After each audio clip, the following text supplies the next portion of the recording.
നാരായണം നമസ്കൃത്യ നരം ചൈവ നരോത്തമം ദേവീം സരസ്വതീം വ്യാസം തതോ ജയമുദീരയേ. അർത്ഥശാസ്ത്രമിദം പുണ്യം ധർമ്മശാസ്ത്രമിദം പരം മോക്ഷശാസ്ത്രമിദം പ്രോക്തം വ്യാസേനാമിത ബുദ്ധിനാ.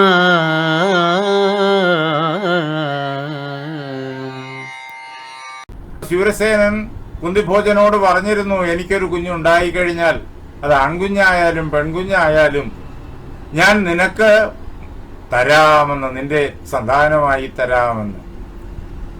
അങ്ങനെ കുന്തിഭോജന് മകളായി വന്നു പൃഥ. ശൂരസേനൻ തന്റെ പുത്രിയായിരിക്കുന്ന പൃഥയെ കുന്തിഭോജന് കൂട്ടുകാരന് രാജാവിന് നൽകി. അവർ രണ്ടുപേരും രാജാക്കന്മാർ. അങ്ങനെ രാജകുലത്തിൽ പിറന്ന് രാജകുലത്തിൽ വളർന്നു. ശൂരസേനന്റെ കൊട്ടാരത്തിൽ ജനിച്ച് കുന്തിഭോജന്റെ കൊട്ടാരത്തിൽ വളർന്നു. അതുകൊണ്ട് കുന്തിയായി, പൃഥ കുന്തിയായി. എങ്കിലും പൃഥ എന്നുള്ള പേര് നിലനിൽക്കുന്നുണ്ട്. അതുകൊണ്ടാണ് കുന്തിയുടെ മക്കൾക്ക് പാർത്ഥൻ എന്ന പേര്. അല്ലയോ കുഞ്ഞേ, പാർത്ഥസ്ത്വമസി പുത്രക, നീ എനിക്ക് പ്രിയപ്പെട്ട മകനാണ്.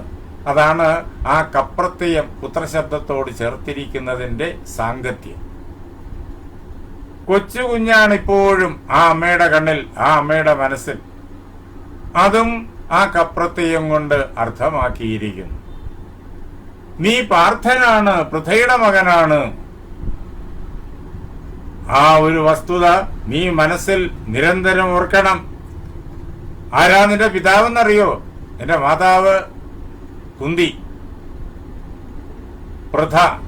നിന്റെ പിതാവ് പ്രകാശകർമ്മ തപനോ യോയം ദേവോ വിരോചനഃ. ഈ ലോകത്തെ മുഴുവൻ പ്രകാശിപ്പിക്കുന്ന, അന്ധകാരത്തെ മുഴുവൻ ദൂരീകരിക്കുന്ന, അതിനുവേണ്ടി തന്നെ ലോകത്തിൽ നിരന്തരം പ്രവർത്തിച്ചു കൊണ്ടിരിക്കുന്ന തപനനാണ്, ആദിത്യനാണ്. ലോകത്തെ മുഴുവൻ ചൂടുപിടിപ്പിക്കുന്നവൻ, പ്രവർത്തനശേഷി പ്രപഞ്ചത്തിന് മുഴുവൻ നൽകുന്നവൻ, എല്ലാവരുടെയും പ്രവർത്തനങ്ങളെ നേരിട്ട് കാണുന്നവൻ. അങ്ങനെയുള്ള വിരോചനൻ സൂര്യൻ, ആദിത്യൻ, അദ്ദേഹമാണ് നിന്റെ പിതാവ് എന്ന് അറിഞ്ഞുകൊള്ളണം. അജീജനത്വം മയ്യേഷ കർണശസ്ത്രഭൃതംബരം. അല്ലയോ കർണ, ആയുധമെടുത്ത ആളുകളുടെ കൂട്ടത്തില് ശ്രേഷ്ഠനായിരിക്കുന്ന, കരുത്തനായിരിക്കുന്ന, വീരനായിരിക്കുന്ന നിന്നെ ആ ആദിത്യ ഭഗവാനാണ് എന്നില് പുത്രനായിട്ട് ഉൽപ്പാദിപ്പിച്ചത്. അദ്ദേഹമാണ് നിന്റെ പിതാവ്. നിന്റെ വംശം വളരെ ഉയർന്നതാണ്. നീ ദേവനായ സൂര്യന്റെ പുത്രൻ, അതേപോലെ തന്നെ പൃഥയുടെ പുത്രൻ.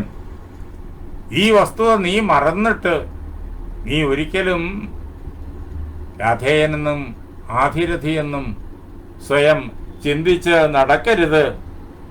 എങ്ങനെയാ ആദിത്യൻ നിനക്ക് ജന്മം നൽകിയത്? കുണ്ടലീബദ്ധ കവചോ ദേവഗർഭശ്രിയാവൃത. കുണ്ടലങ്ങളോടുകൂടിയവനായിട്ട്, അമൃതത്തിൽ നിന്ന് ഉണ്ടായതായ ദിവ്യമായ കുണ്ടലങ്ങൾ ധരിച്ചവനായിട്ടാണ് നിന്റെ ജനനം. അങ്ങനെയാണ് നീ എന്റെ ഉള്ളിൽ വളർന്നത്. ഇത് മാത്രമല്ല, ദിവ്യമായ കവചത്തോടുകൂടിയിട്ടാണ് നീ എന്റെ ഉള്ളിൽ വളരുന്നത്. തന്റെ പുത്രൻ ആരാലും തോൽപ്പിക്കപ്പെടരുത് എന്ന ആദിത്യ ഭഗവാന് പ്രത്യേക നിർബന്ധമുണ്ട്. അതുകൊണ്ട് അദ്ദേഹം സുരക്ഷാ കവചം ഇങ്ങനെ ഒരുക്കിയതാണ്. അത്ര കണ്ട് സ്നേഹവും ശ്രദ്ധയും നിന്റെ ഭാവിയിലുള്ളതായ ഉത്കണ്ഠയും നിന്റെ പിതാവായ ആദിത്യനുണ്ട് എന്ന് അറിഞ്ഞുകൊള്ളണം. നീയാകട്ടെ ദേവഗർഭശ്രിയാവൃത. ജനിച്ച മാത്രയിൽ തന്നെ കാഴ്ചയ്ക്ക് ദേവന്മാരുടെ വംശത്തിൽ പിറന്ന ഒരു ദേവബാലകൻ എന്നേ ആർക്കും തോന്നൂ. അതാണ് നിന്റെ രൂപത്തിന്റെ പ്രത്യേകത. നിന്നിൽ നിന്നിട്ട് നാൽപാടും വ്യാപിക്കുന്ന പ്രകാശകിരണങ്ങളുടെ പ്രത്യേകത. അങ്ങനെ ദേവകുമാരനെന്ന പ്രതീതി ആരുടെ ഹൃദയത്തിലും തോന്നിക്കുന്ന രൂപത്തോടു കൂടിയവനായിട്ട് ശ്രീയാവൃത, ഐശ്വര്യത്താൽ, എല്ലാ പ്രകാരത്തിലുമുള്ള ഐശ്വര്യത്താൽ ചുറ്റപ്പെട്ടവനായിട്ട് ജാതസ്ത്വമസി ദുർദർശ മയാപുത്ര പിതുർഗ്രഹേ. അലയോ വീരനായിരിക്കുന്ന കർണ, ഈ ലോകത്തിൽ ആർക്കും നിന്നെ തോൽപ്പിക്കാനാവില്ല. അപരാജിതനാണ് നീ, ആർക്കും നിന്നെ വെല്ലുവിളിക്കാനാവില്ല. അങ്ങനെ ഉള്ള ധീരനായിരിക്കുന്ന വീരനായിരിക്കുന്ന അലയോ കർണ, നീ എന്റെ പിതാവിന്റെ വീട്ടില്, കുന്തിഭോജന്റെ വീട്ടില് എന്റെ ഈ വയറിൽ നിന്ന് ജനിച്ചവനാണ് എന്ന് അറിഞ്ഞുകൊള്ളണം. സത്വം ഭ്രാതൃന സമ്പുദ്ധ്യ മോഹാദേതുപസേവസേ. അല്ലയോ കുഞ്ഞെ, നിന്റെ ഭ്രാതാക്കളാണ് യുധിഷ്ഠിരനും ഭീമനും അർജുനനും നകുലനും സഹദേവൻ. ഈ വസ്തുത നീ തിരിച്ചറിയാതെ, മനസ്സിലാക്കാതെ, നീ അജ്ഞാനത്താൽ അവരാരാണ് എന്നുള്ള വിവേകത്തിന്റെ അഭാവം നിന്റെ ശത്രുക്കളായിട്ട് നീ കാണുന്നു. അജ്ഞാനത്താൽ അവരെ നശിപ്പിക്കാൻ വേണ്ടിയിട്ട് നീ ആഗ്രഹിക്കുന്നു. അതിനു വേണ്ടിയിട്ട് പാടില്ലാത്ത കൂട്ടുകെട്ടിൽ നീ പോയി വീണിരിക്കുന്നു.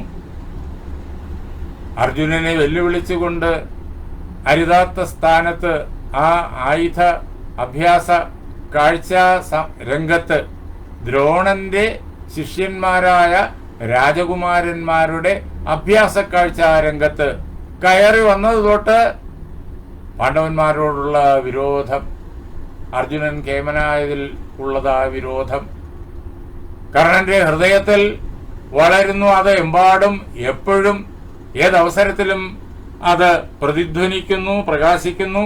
അങ്ങനെ നീ അവരെ വിരോധിച്ചുകൊണ്ട് ധാർത്തരാഷ്ട്രാൻ, ധൃതരാഷ്ട്രന്റെ മക്കളായിരിക്കുന്ന ആ 100 പേര് മോഹാദ്യതുപസേവസേ ധാർത്തരാഷ്ട്രാൻ ന തദ്യുക്തം. നീ നിന്റെ അജ്ഞാനം കൊണ്ട്, നിന്റെ അവിവേകം കൊണ്ട് ഈ ലോകത്തിൽ ആരെയോടും വിരോധം വെക്കാൻ പാടില്ല. അതൊരിക്കലും സാത്വിക ഗുണസമ്പന്നന് യോജിച്ചതല്ല. രാജാക്കന്മാർക്കും രാജകുമാരന്മാർക്കും സൈന്യങ്ങൾക്കും ഒക്കെ ആയുധം കൊടുത്തിട്ടുണ്ട്. അത് എന്തിനാ?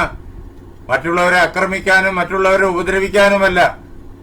ആരെങ്കിലും ശത്രു സൈന്യമായാലും ശരി, അതിന് കള്ളന്മാരും കൊള്ളക്കാരും ആയാലും ശരി, ജനങ്ങളെ, സാധുക്കളായ മനുഷ്യരെ ഉപദ്രവിക്കാൻ ശ്രമിച്ചാൽ അവരെ രക്ഷിക്കാൻ വേണ്ടി, സാധുക്കളെ രക്ഷിക്കാൻ വേണ്ടിയിട്ടാണ് ഭരണാധിപന്മാരുടെ കയ്യില് ആയുധങ്ങൾ കൊടുത്തിരിക്കുന്നത്, അവരുടെ കയ്യിൽ നിയമം കൊടുത്തിരിക്കുന്നത്, അവരുടെ കയ്യിൽ അധികാരം കൊടുത്തിരിക്കുന്നത്. അതിനാണ് നിനക്ക് ഇത്രയേറെ സുരക്ഷിതമായിരിക്കുന്ന കവചകുണ്ടലങ്ങളും ഈ ആയുധ വിദ്യാ പാഠവും. കുന്തിയുടെ മക്കളെല്ലാം അങ്ങനെയാണ്. എല്ലാവരും ആയുധവിദ്യയില് 1ാം സ്ഥാനത്താണ്. കുന്തിയുടെ മക്കൾ ആരും ദുർബലന്മാരായി തീർന്നിട്ടില്ല. പടകളത്തിൽ ഒരിക്കലും പരാജിതരായി തീർന്നിട്ടുമില്ല. പിന്നെയോ സൂര്യന്റെ മകൻ കൂടിയാണ് ഇദ്ദേഹം. സൂര്യൻ പ്രത്യേകമായിട്ട് അനുഗ്രഹിച്ചിരിക്കുന്നു. ആ കരുത്തോടു കൂടിയിട്ടാണ് കുഞ്ഞെ നീ വന്നിരിക്കുന്നത്. അങ്ങനെയുള്ള നീ ധാർത്തരാഷ്ട്രന്മാരെ സേവിക്കുന്നു. അല്ലയോ പുത്ര, ഇത് നയുക്തം, ഒരിക്കലും നിനക്ക് ചേർന്നതല്ല. വിശേഷിച്ചും ത്വയിപുത്ര വിശേഷതഃ, പ്രത്യേകിച്ചും ഇത്രയേറെ ഈശ്വരീയമായ പശ്ചാത്തലമുള്ള, ഈശ്വരീയമായ അനുഗ്രഹമുള്ള നിന്നെ സംബന്ധിച്ചിടത്തോളം ഒരിക്കലും അത് യോജിച്ചതില്ല. അതുകൊണ്ട് അല്ലയോ കുഞ്ഞെ, ഈ കാര്യം നിന്നെ അറിയിക്കണം എന്ന് മാത്രമല്ല, യുദ്ധം ആസന്നമായി നിൽക്കുന്ന ഈ അവസരത്തില് നീ അറിയേണ്ട, നീ പ്രവർത്തിക്കേണ്ട സുപ്രധാനമായൊരു കാര്യമുണ്ട്. നിനക്ക് പാണ്ഡവന്മാരോടുള്ളതായ ബന്ധം നിന്നെ അറിയിച്ച്, നീ കൗന്ദേയനാണ് എന്നറിയിച്ച്, യുധിഷ്ഠിരനും ജ്യേഷ്ഠനാണ് നീ എന്ന് നിന്നെ അറിയിച്ച്, നിന്നെ പാണ്ഡവപക്ഷത്തിലേക്ക് ക്ഷണിക്കാനും അങ്ങനെ ഈ യുദ്ധം ഒഴിവാക്കാനും അതിനു വേണ്ടിയിട്ടാണ് എൻ്റെ ഈ ആഗമനം എന്ന് തുടർന്ന് കുന്തി കർണനോട് പറയുന്നത് നാം കേൾക്കും. അതിന് കർണന്റെ ദർപ്പം നിറഞ്ഞതായ മറുപടി അത് തൊട്ടടുത്ത അധ്യായം 146 അധ്യായത്തില് നമ്മൾ നേരിട്ട് കേൾക്കും, നാം നേരിട്ട് കാണും. കുന്തിയുടെ സംഭാഷണം പൂർണ്ണമായില്ല. വളരെ യുക്തിസഹമായിട്ട് സ്നേഹനിർഭരമായിട്ട് ഒരമ്മയുടെ ഹൃദയത്തെ പൂർണ്ണമായും പ്രകാശിപ്പിച്ചുകൊണ്ട് കുന്തി കർണനോട് സംസാരിക്കുന്നത് മുഴുവൻ ഈ 145 അധ്യായത്തിൽ നാം കേൾക്കുന്നുണ്ട്. നാളെ അതിൽ നമ്മൾ ആരംഭിക്കും. തുടർന്ന് കർണന്റെ മറുപടിയും നമുക്ക് കേൾക്കാം. അങ്ങനെ ദർപ്പം എന്നുള്ളതായ ആ ആസുരീ ബുദ്ധിയെ, ആസുരീ സമ്പത്തിനെ നമുക്ക് നേരിട്ട് കാണാം. ദംഭം, ദർപ്പം, അഭിമാനം, ഇതൊക്കെ ആസുരീ സമ്പത്താണ്. ആ ആസുരീ സമ്പത്തുകളെ നമുക്ക് നേരിട്ട് കണ്ട് ഭഗവത്ഗീതയിൽ വ്യാസഭഗവാൻ നമ്മുടെ എല്ലാം മനസ്സിനെ ഓരോരുത്തർക്കും സ്വയം അപഗ്രഥിച്ച് മനസ്സിലാക്കുവാൻ വേണ്ടിയിട്ടുള്ള അവസരം ഒരുക്കിയിരിക്കുന്നത് നമുക്ക് കാണാം. അങ്ങനെ നമ്മുടെ മനസ്സിൽ ദൈവീ സമ്പത്തിനെ വളർത്തുകയും അതിനെ പ്രതിബന്ധിക്കുന്ന ആസുരീ സമ്പത്തിനെ കണ്ടുപിടിച്ചിട്ട് എത്ര സൂക്ഷ്മമായി ഉള്ളിൻ്റെ ഉള്ളിൽ ഒളിഞ്ഞിരുന്നാലും അതിനെ കണ്ടുപിടിച്ചിട്ട് അതിനെ നിഷ്കാസനം ചെയ്യുകയും ചെയ്യാൻ ഈ ഭഗവത്ഗീതയുടെ 16 അധ്യായം നമുക്ക് പ്രയോജനപ്പെടും. നാളെ രാത്രി 8:30 നമുക്കിങ്ങനെ ഒരുമിച്ച് കൂടാം. എല്ലാവർക്കും എൻ്റെ വിനീതമായ നമസ്കാരം. എൻ്റെ വാക്കുകളാകുന്ന പൂജാപുഷ്പങ്ങൾ പാർവതീ പരമേശ്വരന്മാരുടെ പാദങ്ങളിൽ, ശ്രീരാമസീത ആഞ്ജനേയന്മാരുടെ പാദങ്ങളിൽ, എൻ്റെ ഗുരുനാഥനായ ജഗദ്ഗുരു സ്വാമി സത്യാനന്ദ സരസ്വതി പാദങ്ങളിൽ, എൻ്റെ പരമഗുരുവായ ബ്രഹ്മശ്രീ നീലകണ്ഠ ഗുരുപാദരുടെ പാദപത്മങ്ങളിൽ, നിങ്ങളുടെ ഓരോരുത്തരുടെയും മഹാഗുരുവിൻ്റെ പാദപത്മങ്ങളിൽ, ആ ഗുരുക്കന്മാരെല്ലാം എൻ്റെ ഗുരുക്കന്മാരാണ്. അവരുടെ പാദപത്മങ്ങളിൽ ആ ധന്യമായ സങ്കല്പം കൊണ്ട് പവിത്രമായിരിക്കുന്ന നിങ്ങളുടെ ഹൃദയങ്ങളിൽ പൂജാപുഷ്പങ്ങളായി സമർപ്പിച്ചുകൊള്ളുന്നു. ജയ് സീതാറാം.